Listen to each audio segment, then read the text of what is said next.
YouTube, Tanbrolo once again. Last week's transmission fluid change for the Ford Focus went so well, I thought I would do my Dodge Caravan next. This is a 2003 Dodge Caravan SE. I bought this less than a month ago, and I figured that the transmission fluid hadn't been changed in some time, possibly never. So I'm going to give this a go, let you know the process, and any differences between the Focus and the Caravan. Step number one is to locate your transmission fluid pan. Here we are at the front of the vehicle. We will go underneath, and there it is. It's a black pan, a number of bolts surrounding it. This is the pan we'll be removing to get out the fluid.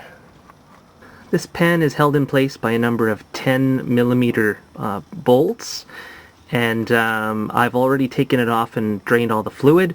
I did my usual siphon trick like I did on the Focus. Siphoning, I was able to remove 3 liters of fluid.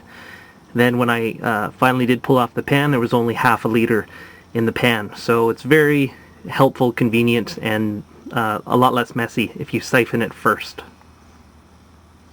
If you do choose to siphon, or when you're refilling later, that will be done right here. This is the transmission fluid dipstick. Pulls right out, and it's wide enough that a funnel fits there, and this is also where the refilling happens. Just from dropping the pan, I was able to get 3.5 liters out of the transmission system. I read online that there's 9 quarts. My guess is actually a little less than that, but online I read 9 quarts.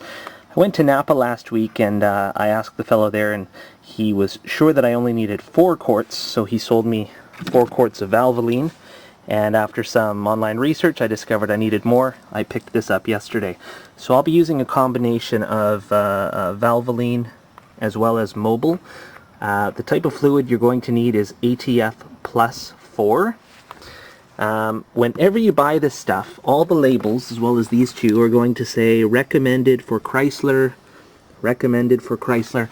The reason why is that ATF plus 4 is a Chrysler fluid. They created it and they regulate it as well. So everything is going to say for Chrysler vehicles. So if you have a Dodge or a Jeep and you need ATF plus 4, don't worry if it says recommended for Chryslers on the label. This is what you're going to need. Because I bought 2 different types, I wanted to be sure that they were completely compatible. I've already gone online to the Valvoline website as well as the Mobil site, and there is 100% compatibility between different types of ATF plus 4. There is some that are semi-synthetic, some that are full synthetic. They're completely compatible and they can be mixed.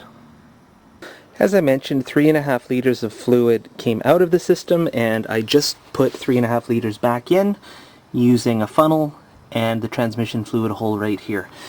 So only 3.5 came out, but roughly 9 quarts of fluid run in the system. I'm going to show you how to get the rest out using the same method as the Focus. I'll be using the car's pump that is already pumping the fluid through the system, and I will attach a hose to the radiator return and pump it out while I pour new fluid in at the same time. After the pan's been pulled and drained, you'll have 3.5 liters of fluid removed in total. You still need to get the rest out of the torque converter, and the way to do that is to pull one of the 2 hoses you'll see down here.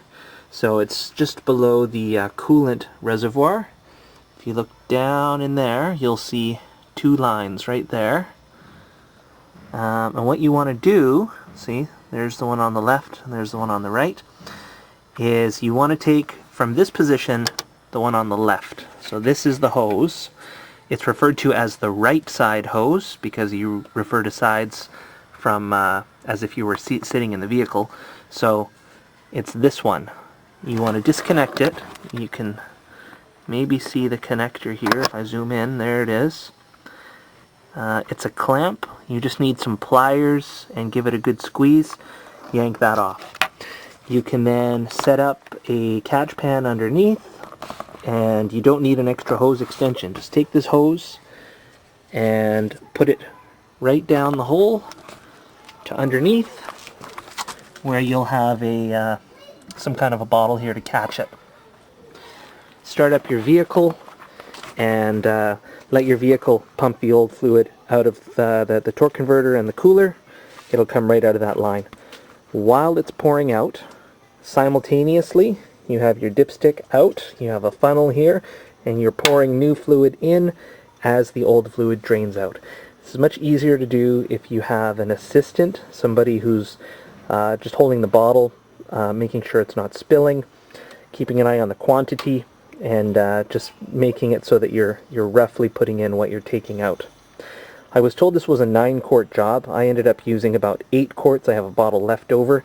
I don't know the exact amount, but my job with 8 quarts, I was able to completely flush the system, and everything is good. So I hope this is also helpful. Good luck, and hope you can save lots of money.